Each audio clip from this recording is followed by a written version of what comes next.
Demain sera une journée cruciale pour la suite de la guerre en Ukraine, une journée cruciale pour l'avenir du continent européen, avec un risque d'escalade à ne pas négliger. Et tout ça, ça se passera à Bruxelles.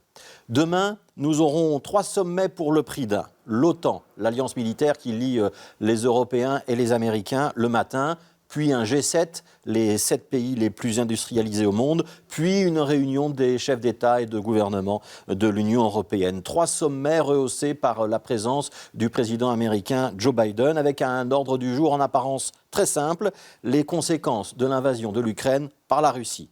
Mais cette apparente simplicité cache des discussions aux ramifications multiples. On parlera demain de stratégie militaire, avec des déploiements de l'OTAN à court ou à moyen terme, de sanctions économiques, de dépendance énergétique, mais aussi de guerre cybernétique et même de menaces d'armes chimiques.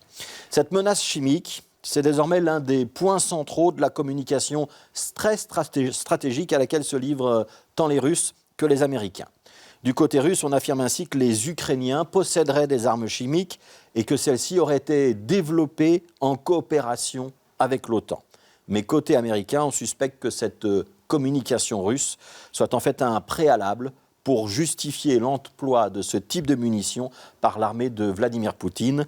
C'est une menace crédible, a même dit aujourd'hui Joe Biden avant de prendre la route de l'Europe. Alors cette menace chimique, elle nous fait frémir, bien sûr, mais elle doit être prise très au sérieux. Parce qu'on sait que ce type d'arme a bien été utilisé par l'armée russe en Syrie. Et parce qu'on a pu constater aussi que jusqu'ici, les avertissements qui émanaient des services de renseignement américains avaient vu juste, alors que les dénégations russes n'étaient, elles, que de l'enfumage. Et on observe sur le terrain une tendance à la stagnation militaire, un gel des positions des uns et des autres qui pourrait inciter l'agresseur à vouloir passer à la vitesse supérieure, un agresseur qui aurait déjà perdu 10 000 soldats en 3 semaines et qui serait confronté à une vague de désertion. Alors en face, la réponse des Occidentaux va être cruciale demain, avec 2 logiques qui risquent de s'opposer. D'un côté, il y a des États qui estiment que le refus d'une confrontation directe avec la Russie doit rester la ligne de conduite. C'est la position notamment défendue par la Belgique, qu'on peut continuer à armer les Ukrainiens, les aider à résister pour qu'ils ne capitulent pas et qu'ils restent en position d'avoir des discussions diplomatiques. Mais d'autres États envisagent désormais de passer à une intervention plus franche.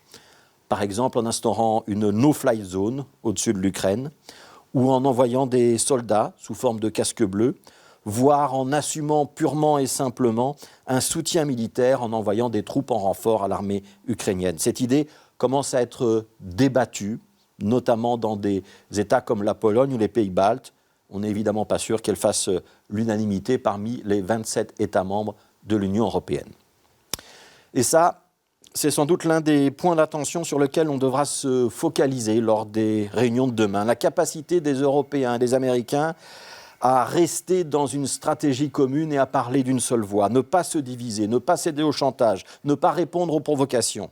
Offrir toujours une seule et même réponse, que ce soit sur le plan militaire, diplomatique, économique ou stratégique, parce que le bras de fer se joue désormais sur tous les terrains à la fois et nous sommes en plein dedans.